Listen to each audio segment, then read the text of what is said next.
Hey guys, welcome back to the channel. Today we're going to be looking at the classification of suture materials used in dentistry. Suture materials are classified into absorbable and non-absorbable categories. Within these categories, they can then further be subdivided into either synthetic or natural and monofilament or multifilament type sutures. The ideal property of a suture material is one that is small enough to provide consistent tension, holds the wound securely for the appropriate healing time, and is eventually absorbed. Additionally, it should be easy to use, cause minimal reaction, and have the ability to have secure knots. Suture materials can further be subdivided into two main categories: absorbable and non-absorbable. Absorbable sutures are broken down by the body, and the time of absorption varies depending on the material, the location of the suture, and patient factors. Examples of absorbable sutures include Vicro-Rapide, Vicro, Monocryl, and PDS. On the other hand, non-absorbable sutures are used to provide long-term tissue support and remain walled off by the body's inflammatory process until removed manually if necessary.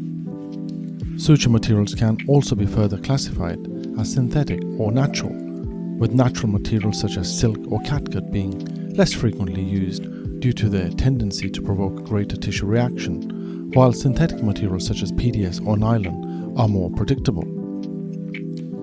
They can also be further subclassified as monofilament or multifilament, with monofilament sutures being a single-stranded filament, example nylon or PDS, and having a low infection risk but poor knot security and ease of handling, whereas multifilament sutures are made of several filaments twisted together, example braided silk or Vicro, that handle easier and have a good knot security, yet can harbor infection. The diameter of the suture will affect its handling properties and tensile strength. The larger the size ascribed to the suture, the smaller the diameter. For example, a 7/0 suture is smaller than a 4/0 suture. When choosing suture size, the smallest size possible should be chosen, taking into account the natural strength of the tissue. Looking at surgical needles, the surgical needle allows the placement of the suture within the tissues, carrying the material through with minimal residual trauma. The ideal surgical needle should be rigid enough to resist distortion, yet flexible enough to bend before breaking, be as slim as possible to minimize trauma, sharp enough to penetrate tissue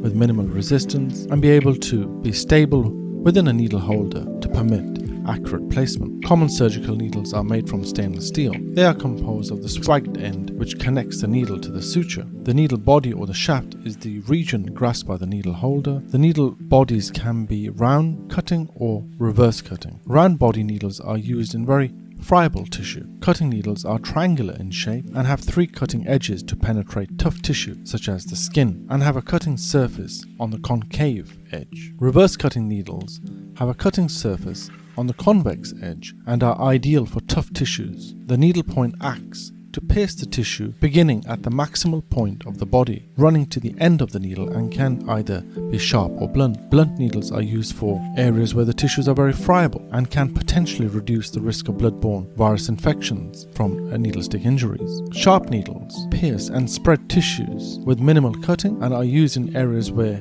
leakage must be prevented. The needle shape also vary in their curvature and are described as a proportion of a circle completed. These can be in the following sizes: quarter, 3/8, half, and 5/8 are the most common curvatures used. Different curvatures are required depending on the access to the area to suture. Well, thank you very much for listening. I hope the video has proved to be beneficial.